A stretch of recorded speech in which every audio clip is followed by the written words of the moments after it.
ராமதாஸ் 100 ஆண்டுகள் வாழ வேண்டும் எனவும், தந்தையர் தினத்தில் ராமதாசுக்கு வாழ்த்துகள் எனவும், தம் மீது கோபம் இருந்தால் மன்னித்து விடுங்கள் எனவும் திருவள்ளூரில் நடைபெற்ற பாமக பொதுக்குழுவில் அன்புமணி ராமதாஸ் பகிரங்க மன்னிப்பு கேட்டதால் பாமகவினர் மகிழ்ச்சி அடைந்தனர். பாமகவில் ராமதாஸ் மற்றும் அன்புமணி ராமதாஸ் இடையே மோதல் போக்கு தொடர்ந்துள்ள நிலையில், தைலாபுரத்தில் ராமதாசும், திருவள்ளூரில் அன்புமணி ராமதாசும் தனித்தனியாக நிர்வாகிகளுடன் ஆலோசனை நடத்தினர். திருவள்ளூர் அடுத்த மணவாள நகரில் திருவள்ளூர் ஒருங்கிணைந்த பாமக சார்பில் பொதுக்குழு கூட்டம் நடைபெற்றது. மாநில இளைஞர் சங்க செயலாளர் பாலா என்கின்ற பாலயோகி தலைமை தாங்கினார். மேற்கு மாவட்ட செயலாளர் தினேஷ்குமார் அனைவரையும் வரவேற்றார். முன்னாள் மாநில துணைத் தலைவர் KN சேகர் மாவட்ட முன்னிலை வகித்தார். பாமக தலைவர் டாக்டர் அன்புமணி ராமதாஸ் கலந்து கொண்டு சிறப்புரையாற்றினார். அப்போது பேசிய அவர், தமது தந்தையான ராமதாசுக்கும் உலகத்தில் உள்ள அனைத்து தந்தைகளுக்கும் தந்தையர் தின வாழ்த்துக்களை தெரிவித்துக் கொள்வதாகவும் அவர் கூறினார். என் மீது கோபம் இருந்தால் தந்தையான ராமதாஸ் தயவு செய்து என்னை மன்னித்துக் கொள்ளுங்கள், தந்தையிடம் மன்னிப்பு கேட்பது பெரிதல்ல என்றார். 10 ஆண்டுகளுக்கு முன்பு பைபாஸ் அறுவை சிகிச்சை நடந்திருப்பதால், உங்களுக்கு சுகர் BP இருப்பதால் அதிகமாக டென்ஷன் ஆகாமல் இருக்க வேண்டும் என கேட்டுக்கொண்டார். நீங்கள் சொல்வதை மகனாக கட்சியின் தலைவனாக செய்து காட்டுகிறேன் என தெரிவித்தார். தன் மீது வருத்தப்படவோ கவலைப்பட கோபப்படவோ வேண்டாம் எனவும் கேட்டுக்கொண்டார். 45 ஆண்டுகளாக நீங்கள் வளர்த்த கட்சியை, உங்கள் கனவுகளை நினைவாக்குவேன் என்றார். தேசிய தலைவரான நீங்கள் இந்தியாவிலேயே மூத்த அரசியல் தலைவர் ராமதாஸ் என பிரதமர் மோடியே சொல்லியிருப்பதாகவும் அவர் தெரிவித்தார்.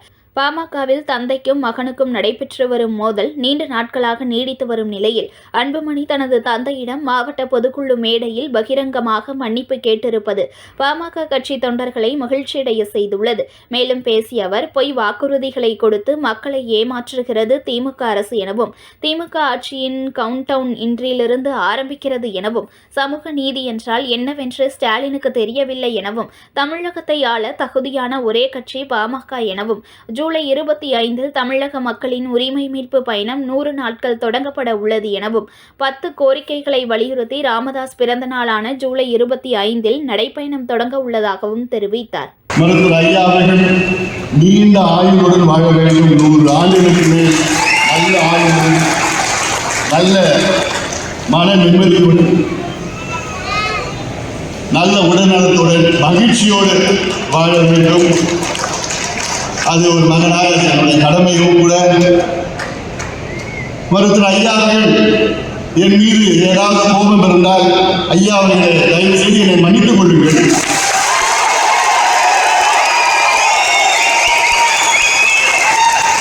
தந்தையிடம் மன்னிப்பு கேட்பது ஒரு பெரிதல்ல. அதே வேளையிலே ஐயா அவர்கள் 100 ஆண்டுகளுக்கு மேல் நல்ல மகிழ்ச்சியோடு வாழ வேண்டும்.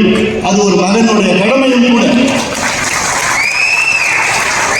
ஐயா அவர்கள் 10 ஆண்டுகளுக்கு முன்பு ஐயாவுக்கு பைபாஸ் வந்தது. இன்னைக்கு ஐயாவுக்கு சுகர் BP எல்லாமே இருக்கு. அதனாலதான் நான் சொன்னேன்,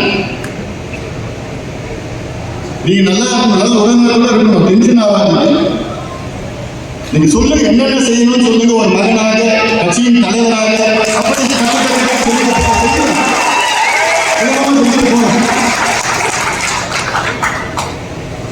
ஐயா அவர்களே, வருத்தப்படாதீங்க, கவலைப்படாதீங்க, கோபப்படாதீங்க.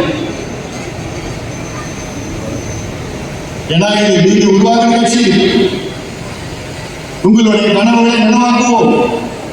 45 ஆண்டு காலம் உழைப்பு, உங்களுடைய உழைப்பு சாதாரண உழைப்பு கிடையாது. நீங்கள் தேசிய தலைவர்.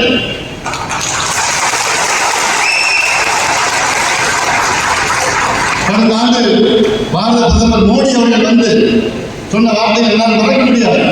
ஐயா, இந்தியாவிலே மூத்த அரசியல் தலைவர் ஐயா அவர்கள் தமிழ்நாட்டை சொல்ற இந்தியாவில்